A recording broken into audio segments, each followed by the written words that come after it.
बऱ्याच मोठ्या कालावधीनंतर पक्षप्रमुख उद्धव ठाकरे यांनी शिवसैनिकांशी संवाद साधला। आज शिवसेनेचे सर्व प्रमुख पदाधिकारी आणि नेते सेनाभवनात एकत्र आले होते आणि या सगळ्यांना त्यांनी मार्गदर्शन केलं। दरम्यान महाविकास आघाडी MIM सोबत येणार की नाही या संदर्भात शरद पवार हे माध्यमांच्या सोबत बोलतील अशी सावध प्रतिक्रिया घेतली राज्याचे गृहमंत्री दिलीप वळसे पाटील यांनी। युतीबद्दल बोलण्यास त्यांनी स्पष्ट नकार दिला।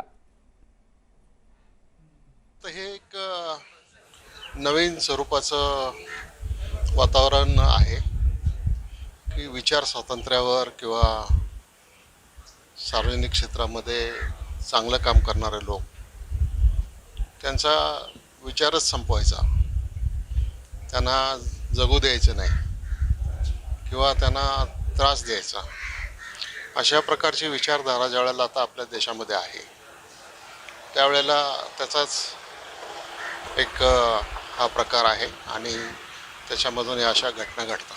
त्याच्या संदर्भात आमचे पक्षाध्यक्ष आपल्याशी बोलतील। मुख्यमंत्री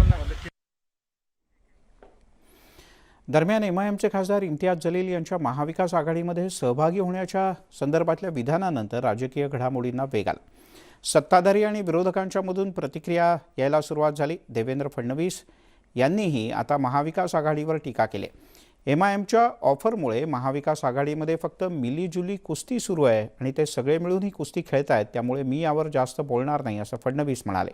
तर भाजपच्या नेत्या पंकजा मुंडे यांनी सुद्धा आज इम्तियाज जलील यांची औरंगाबादमधल्या त्यांच्या निवासस्थानी भेट घेतली।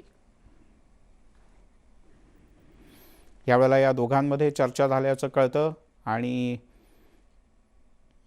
अर्थात MIMनं दिलेला प्रस्ताव, मराठवाड्यातलं एक वेगळ्या प्रकारचं राजकारण यासह अन्य काही गोष्टींच्याबद्दल पंकजा मुंडे आणि इम्तियाज जलील यांच्यामध्ये बंद दाराआड चर्चा झाल्याचं कळतं।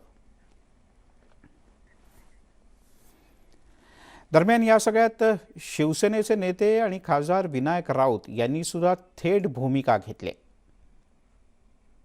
काल MIM हे महाविकास आघाडीचा घटक पक्ष जे उघालतंय हे खऱ्या अर्थाने MIM हे भाजपाचंच पिल्लू आहे आणि महाविकास आघाडी अस्थिर व्हावी किंवा ह्या महाराष्ट्रातल्या जनतेमध्ये संभ्रम निर्माण व्हावा शिवसेनेबद्दल, शिवसेनेच्या हिंदुत्वाबद्दल, म्हणूनच भाजपाने MIMचं पिल्लू निर्माण केलं